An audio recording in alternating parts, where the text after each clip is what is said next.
cowards. It is there, it is written. So kama mna rafiki mnaweza tegemea kwa hii Kenya ni Rigathi Gachagua. I meant well for this region. Sasa wabunge wenu wakaambiwa ati mimi ni mkabila nauliza shares. Na ile shares nauliza ni yenu. Ile mimi nauliza yangu is not written anywhere. Rais anaweza ruka ama asiruke. Lakini yenu haiwezi rukwa. So we are saying let the Luhya nation be united. And I have told you, I have seen brilliant sons of this land.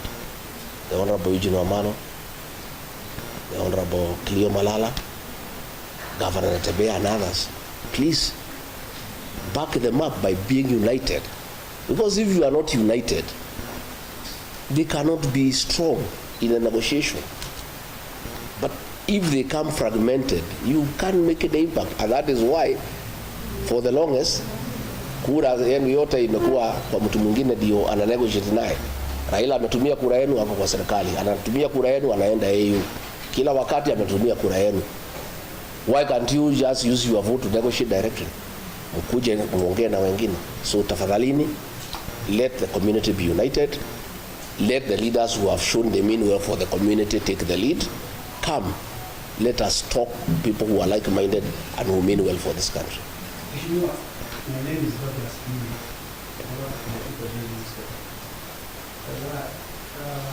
We are happy that we are here. We are negotiating. We are talking to our leaders. My question is,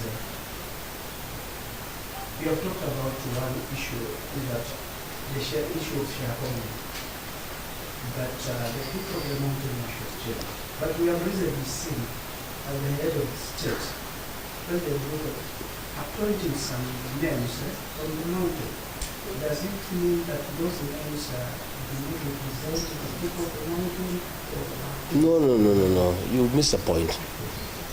The people of the mountain, the people of Western, the people of Kenya do not need the positions. They are meaningless.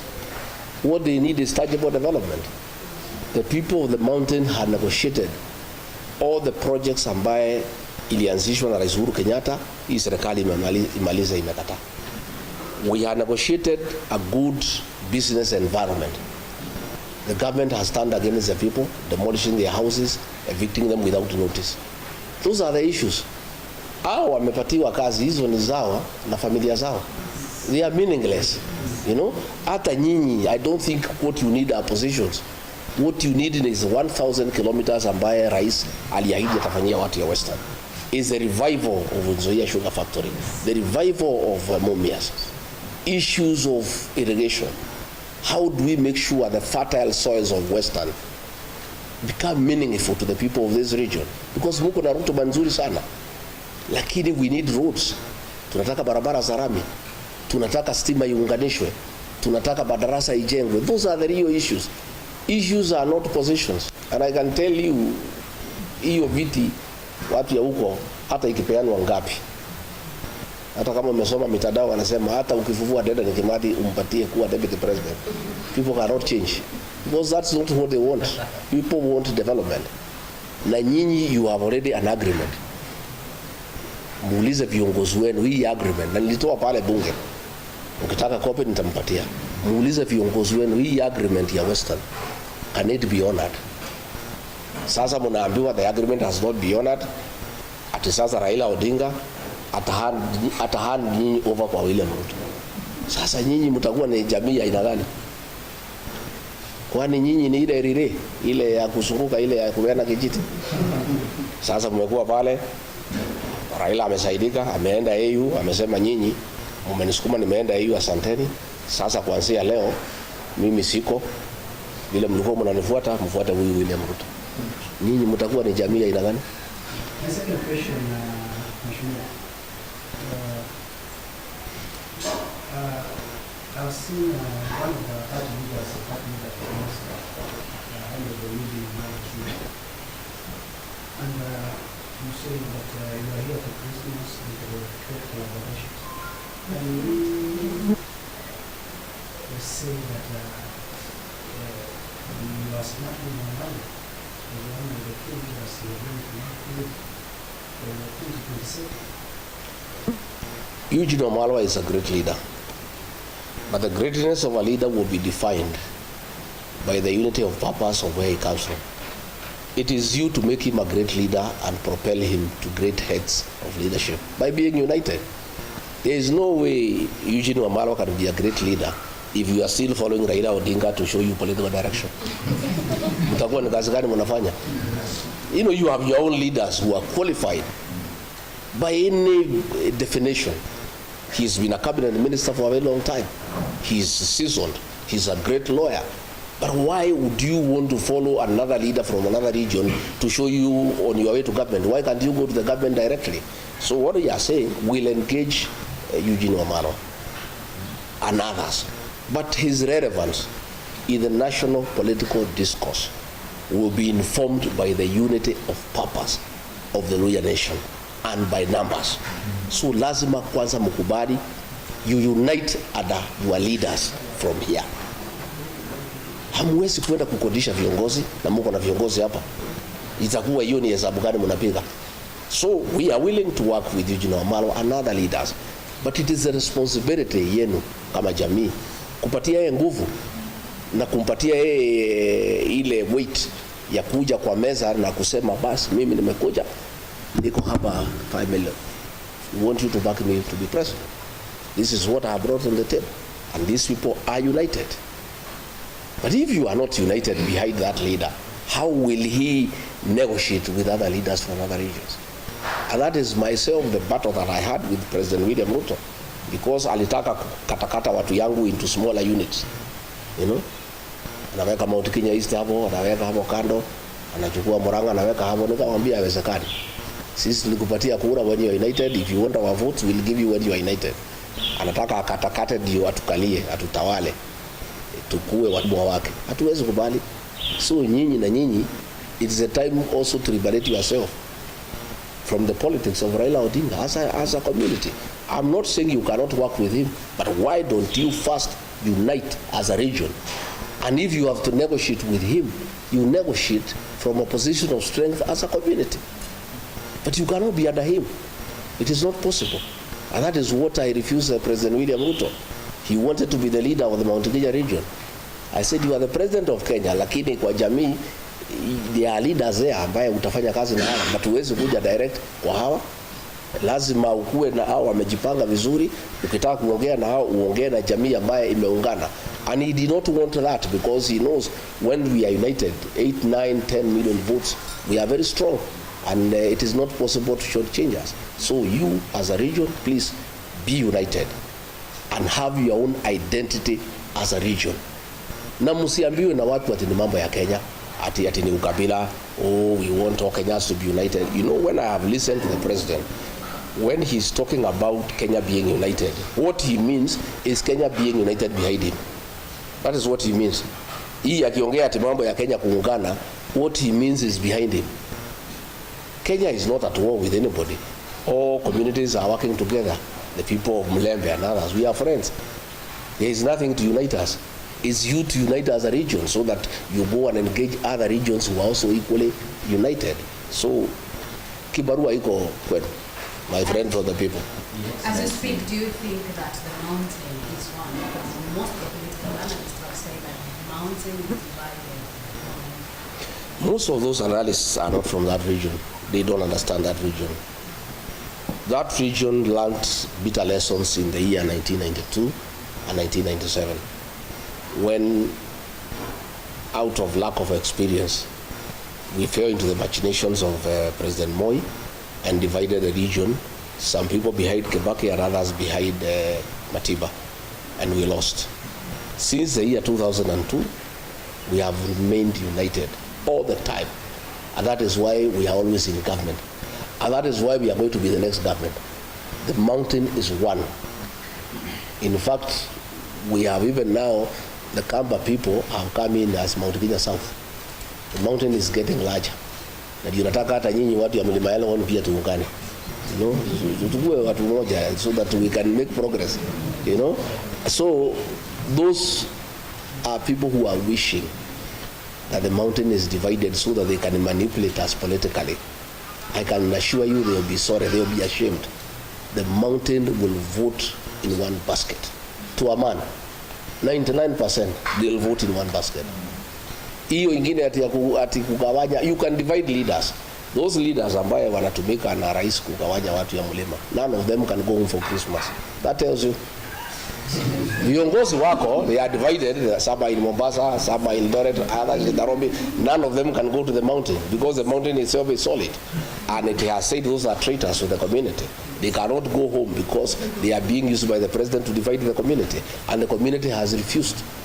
I want to ask the people of Western to have unity of purpose, to be one as Western region. The 4 counties, plus your diaspora in Nairobi and Mombasa, talk as one, put together 5 million votes, and agree to come out on the voting day. And I can assure you, if you do that, you will be in government for eternity. You will never be out of government.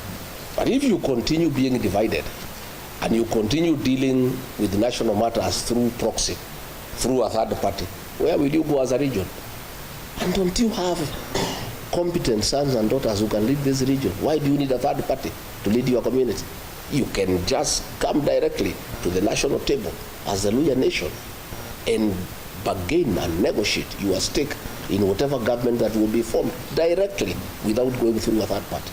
Yes. Well, there is a question I want to weigh in, and this is about impeachment. Considering the laws that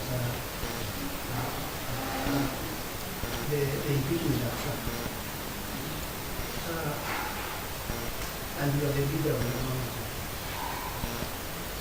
there is likely that you might not be eligible for political or public office for another 10 years. Are you considering wanting any other person to push your agenda, political agenda on the table, or you are going to challenge that in court? I think let's cross the bridge when we reach there. The matter is in court and is ongoing. And irrespective of the outcome, I'm a leader in this country. And I have my own following, which has not been affected by the impeachment. The people of Kenya never impeached me. It's just a few MPs who are given money, senators. That is it. But I still have a large following. I have people who depend on me for political leadership. And there are many Kenyans who can lead.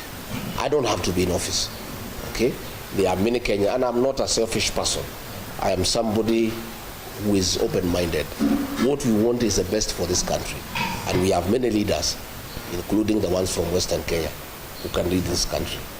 You know, and we cannot, I don't want to say what will happen in court. We have a court case, and we think the court will give us justice that is favorable to us. But it doesn't matter whatever it is that we are talking to the people, and the people are listening to us. And they are not listening to me because I am in office. I am not in office. They are listening to me because I have something to offer. You know? And if I was as useless as the ones we pitched us wanted us to be, they will not be following me all over and disrupting my meetings. If you look at newspapers and the social media, all the government people, they just talk about me every day. Much more than they were even talking when I was in office. Which means I have something to offer, and I have some significant contribution to make to the politics of this country. So we'll continue engaging. Yes, yes. Yeah. From students, yesterday we saw each other. What is your reaction? What happened?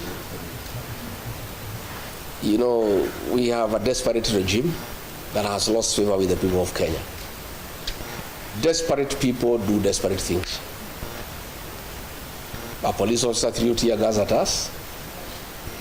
The meeting went on, and the people were dealt with by Wananchi. You know, Wananchi are protecting our meetings. Our Wananchi will not allow that kind of nonsense anywhere. So the meeting still went on. Nothing stopped the meeting. These are just desperate people. They have nothing to offer the people of Kenya. There are so many questions, abductions they cannot answer. cost of living, they cannot answer poor economic management, they cannot answer. They are left to desperate acts of trying to stop our meetings. In fact, those acts of trying to stop our meetings make the people more agitated by the government, and they become very rebellious. So to us, it's neither here nor there. It's just an act of desperation by a regime that has lost credibility, that has lost legitimacy, that has lost the goodwill of the people of Kenya. And when people are desperate, they are allowed to do desperate things.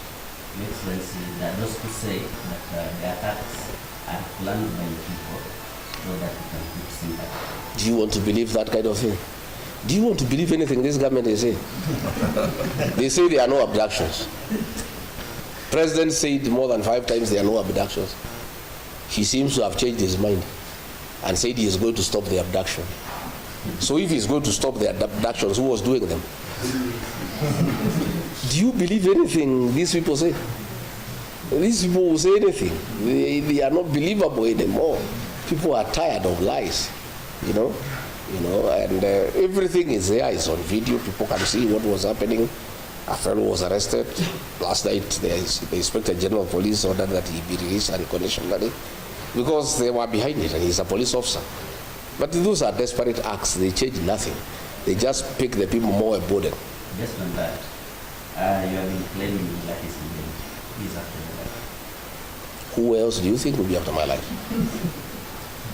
The answer is you all know the answer. I did not add anything more. On matters of action, you had said that Yes. Yes. I said they need to dismantle that unit. I didn't want to name the building because there are people there doing businesses, and you'll be putting that building and the people in that building into danger. I'm giving the government time to dismantle that unit on the 21st floor of that particular building. I said the officer is called Abel. He is a cousin to somebody very senior in this administration.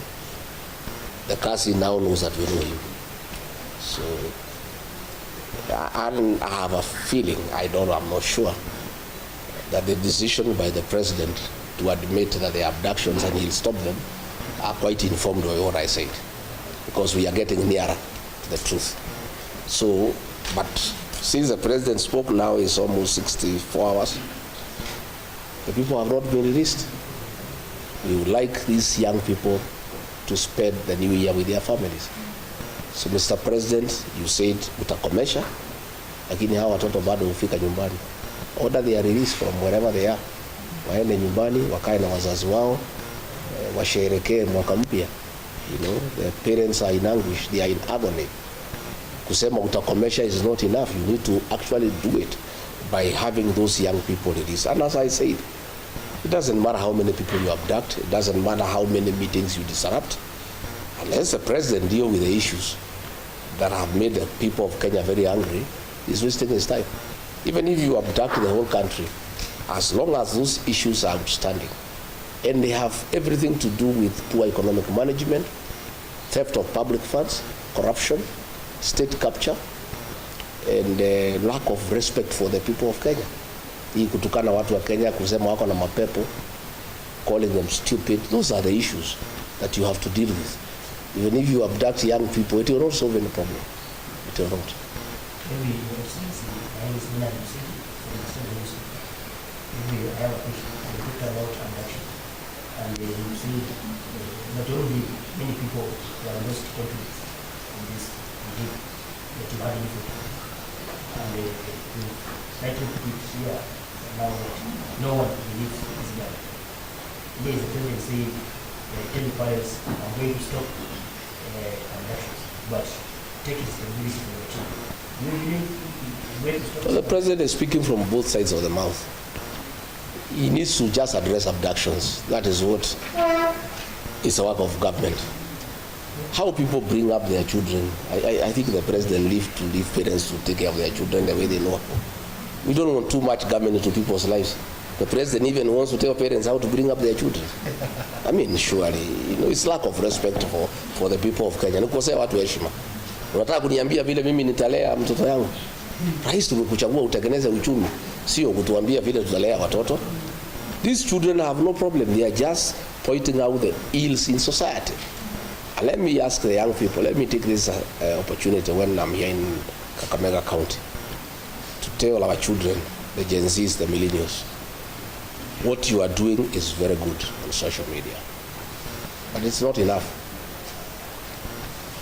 These young people, because they have shown patriotism and commitment to liberate our country through the power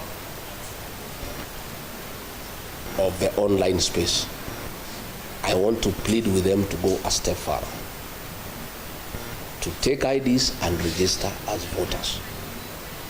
This young generation will sort out the political problems of this country once and for all in 2027. I want to appeal to them wherever they are, that they are doing a good job. But to complete what they are doing and to make it meaningful, we need regime change. And that will come through the ballot. Much as they are doing a very good job on social media, on the X space, much as they are doing very good on TikTok, that is only a certain percentage. But the real job to liberate this country and bring good governance will take place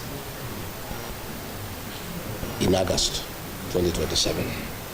And the young people, who are the majority, have a huge responsibility to sort out this country for us and for themselves, because they are the future of this country. They must register as voters, they must take IDs, and they must leave their homes by 3 a.m. on election day and queue and sort out this country once and for all. That is my New Year message to our young people. That is my plea to them, that we are very happy with what they are doing. They are very courageous, they are very patriotic, but that is not enough. They must go a step further. They must register as voters, and they must come out and join the rest of Kenyans to put a good government into office in 2027.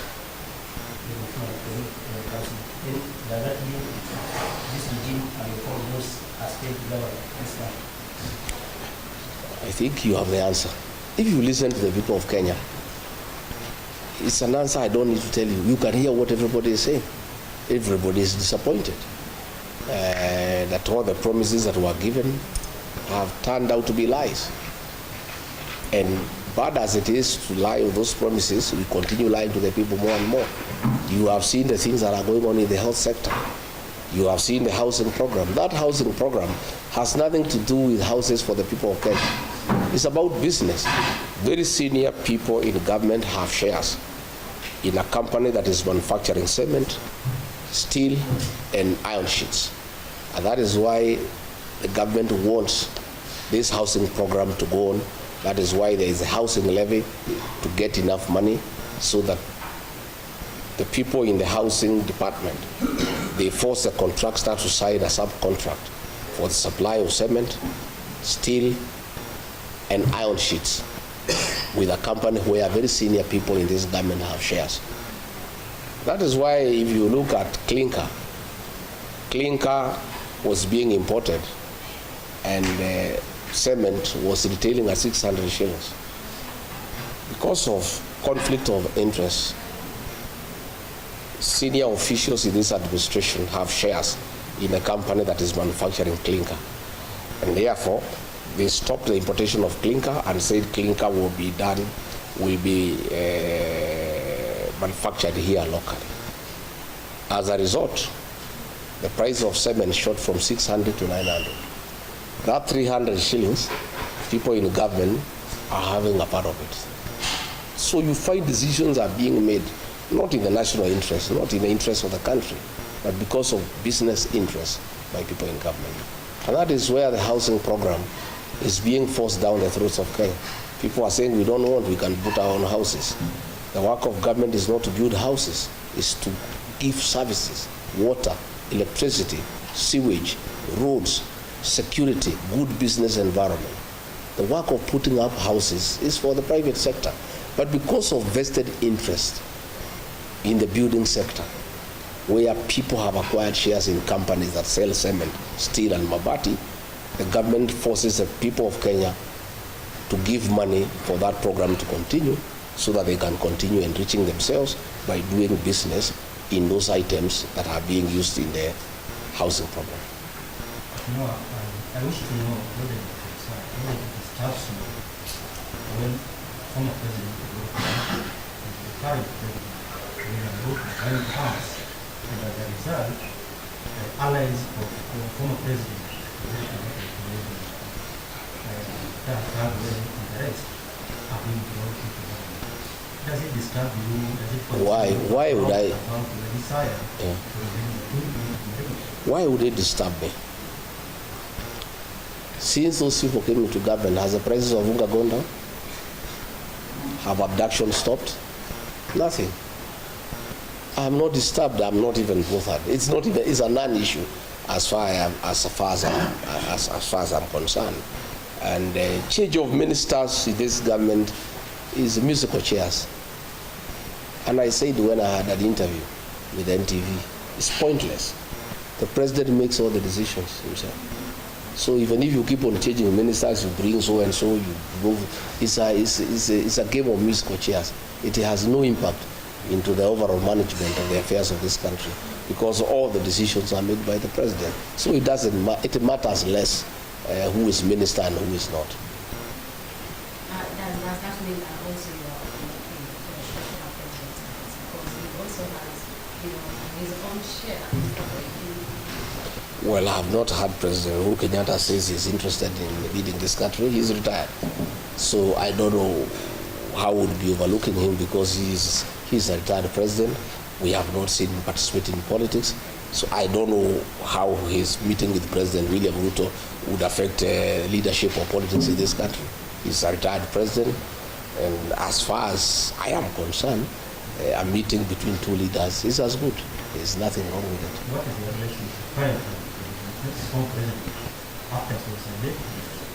We decided who is in to raise the account. I have asked you whether you want to believe anything that has been said by this government. I don't want to dignify such ridiculous accusations by way of an answer. Uhuru is our son, and he's our leader back at home. And we respect him for the work he has done for this country, and we continue respecting him for what he did for this country. I'm asking this question completely. When you took over, the Pinapanda government took over, you're on the record defending the government that you inherited and took over. So that's why the government was unable to carry out some development projects. So are you defending the government out of ignorance or did you go that time? I was defending because that is the situation that was presented then.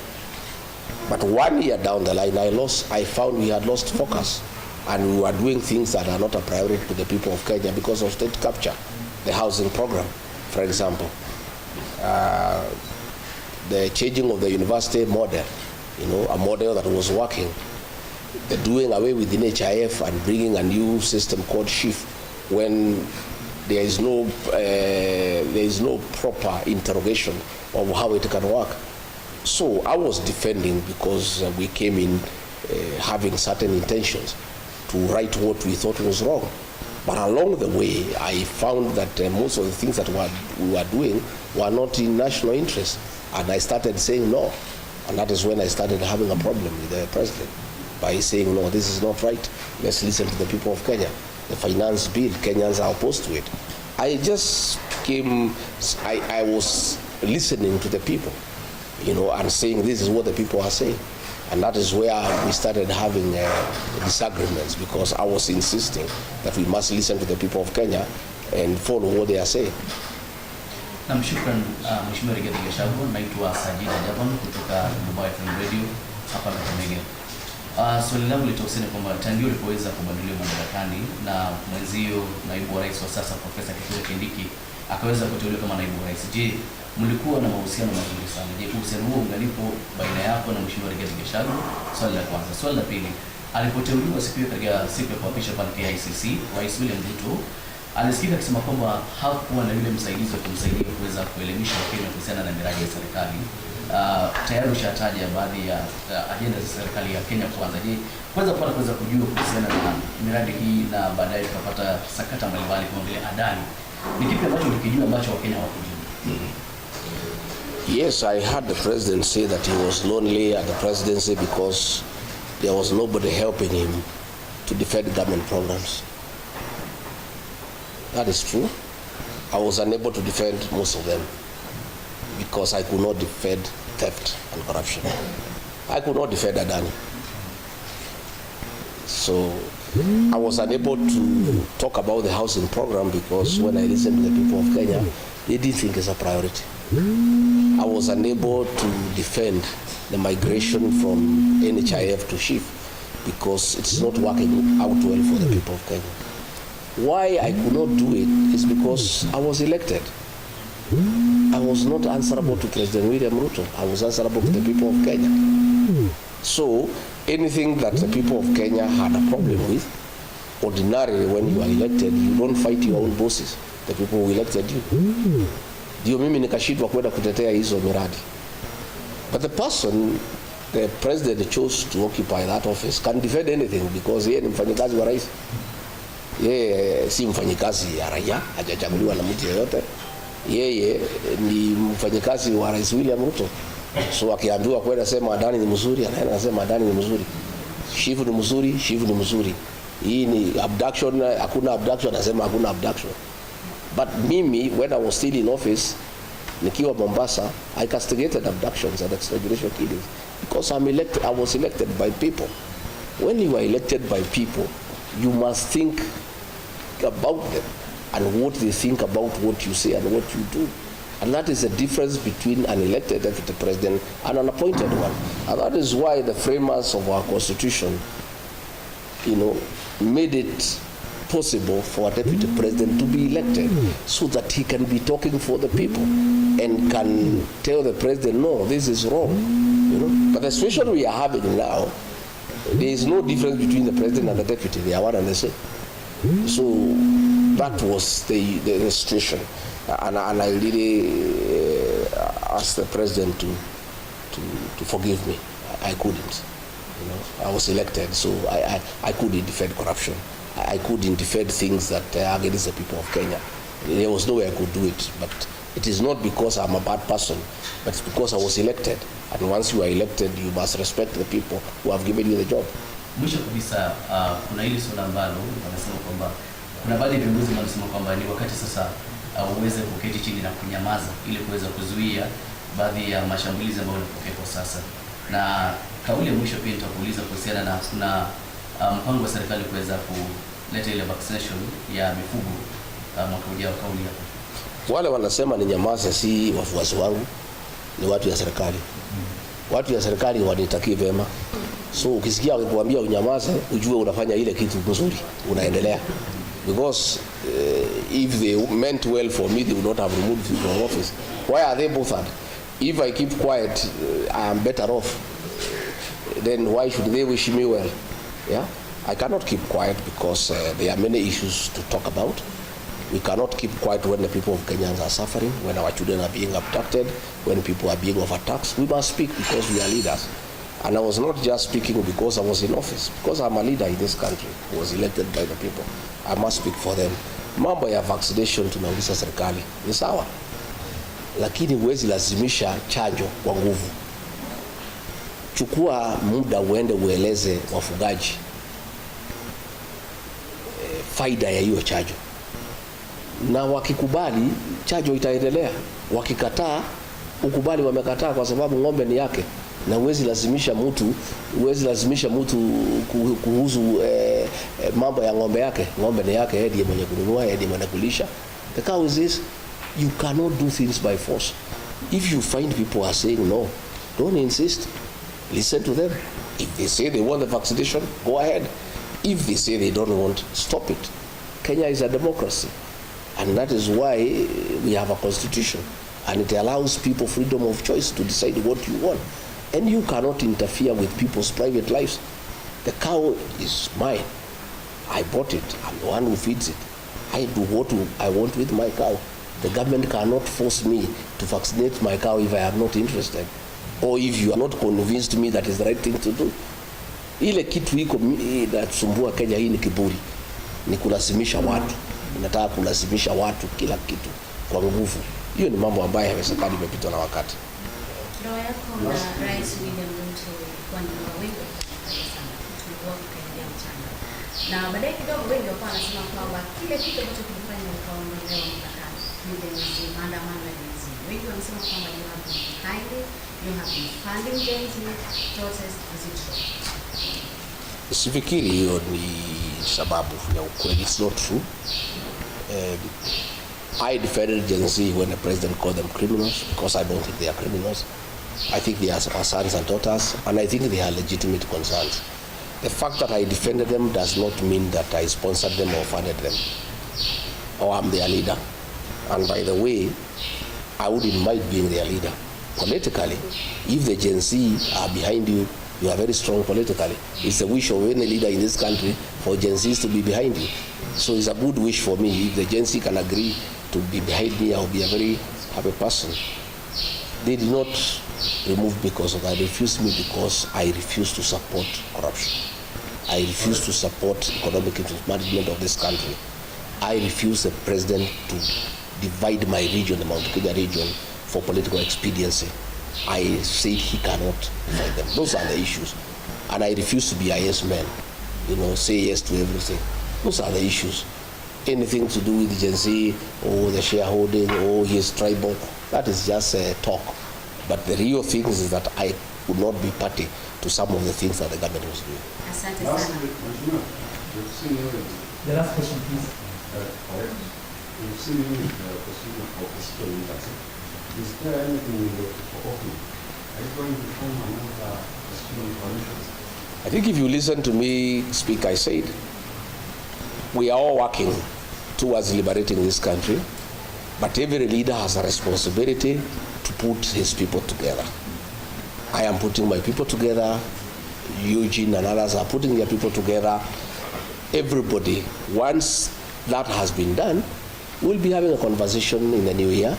How do we now come up with a formula of how to come up with responsible leadership that will be responsive to the needs of the people of this country? So this is an ongoing conversation. It's a process. It takes time, but I can assure you that we have patriotic men and women in this country who will do whatever it is, who will sacrifice a lot to make sure that we get the right governance into place for the benefit of the people of this good country. Asante sana kwa muda wako. Asante. Tena Mlenge Nation.